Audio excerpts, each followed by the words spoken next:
முதல் வாசகம். எல்லாம் வல்ல ஆண்டவர் சோர்வுற்றவருக்கு வலிமை அளிக்கின்றார். இறைவாக்கினர் எசாயா நூலிலிருந்து வாசகம். அதிகாரம் 40, இறைவசனங்கள் 25 முதல் 31 முடிய. யாருக்கு என்னை ஒப்பிடுவீர்கள்? எனக்கு நிகரானவர் யார்? என்கிறார் தூயவர். உங்கள் கண்களை உயர்த்தி மேலே பாருங்கள். அவற்றை படைத்தவர் யார்? வான்படையை எண்ணிக்கை வாரியாய் வெளிக்கொணர்ந்து ஒவ்வொன்றையும் பெயர் சொல்லி அழைப்பவரென்றோ?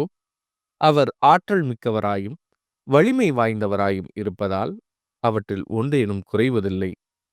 என் வழி ஆண்டவருக்கு மறைவாய் உள்ளது, என் நீதி என் கடவுளுக்கு புலப்படுவதில்லை என்று யாக்கோபே, நீ சொல்வது ஏன்? இஸ்ரேலே, நீ கூறுவது ஏன்? உனக்கு தெரியாதா? நீ கேட்டதில்லையா? ஆண்டவரே என்றும் உள்ள கடவுள், அவரே விண்ணுலகின் எல்லைகளை படைத்தவர். அவர் சோர்ந்து போகார், களைப்படையார். அவரது அறிவை ஆய்ந்தறிய இயலாது. அவர் சோர்வுற்றோருக்கு வலிமை அளிக்கின்றார், வலிமை இழந்தவரிடம் ஊக்கம் பெருகச் செய்கின்றார். இளைஞர் சோர்வுற்று களைப்படைவர், வாலிபர் நிலைத்தடுமாறி வீழ்வர். ஆண்டவர் மேல் நம்பிக்கை வைத்திருப்பவர்களோ புதிய ஆற்றல் பெறுவர். கழுகுகள் போல் இறக்கை விரித்து உயரே செல்வர். அவர்கள் ஓடுவர், களைப்படையார்; நடந்து செல்வர், சோர்வடையார். இது ஆண்டவரின் அருள்வாக்கு. இறைவா, உமக்கு நன்றி. பதிலுரை பாடல். என் உயிரே ஆண்டவரை போற்றிடு. என் உயிரே ஆண்டவரை போற்றிடு. என் முழு உளமே அவரது திருப்பெயரை ஏத்திடு. என் உயிரே ஆண்டவரை போற்றிடு. அவருடைய கனிவான செயல்கள் அனைத்தையும் மறவாதே.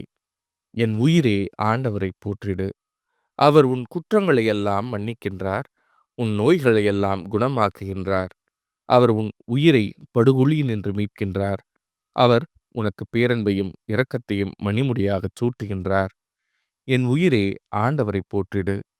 ஆண்டவர் இரக்கமும் அருளும் கொண்டவர், நீடிய பொறுமையும் பேரன்பும் உள்ளவர். அவர் நம் பாவங்களுக்கு ஏற்ப நம்மை நடத்துவதில்லை, நம் குற்றங்களுக்கு ஏற்ப நம்மை தண்டிப்பதில்லை.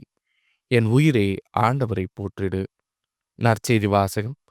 பெருஞ்சுமை சுமந்து சோர்ந்திருப்பவர்களே, எல்லாரும் என்னிடம் வாருங்கள். மத்தேயு எழுதிய தூய நற்செய்தியிலிருந்து வாசகம். அதிகாரம் 11, இறைவசனங்கள் 28 முதல் 30 முடிய.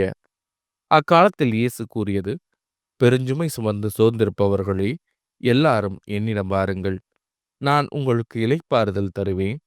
நான் கனிவும் மனத்தாழ்மையும் உடையவன். ஆகவே என் நுகத்தை உங்கள் மேல் ஏற்றுக்கொண்டு என்னிடம் கற்றுக்கொள்ளுங்கள். அப்பொழுது உங்கள் உள்ளத்திற்கு இளைப்பாறுதல் கிடைக்கும்.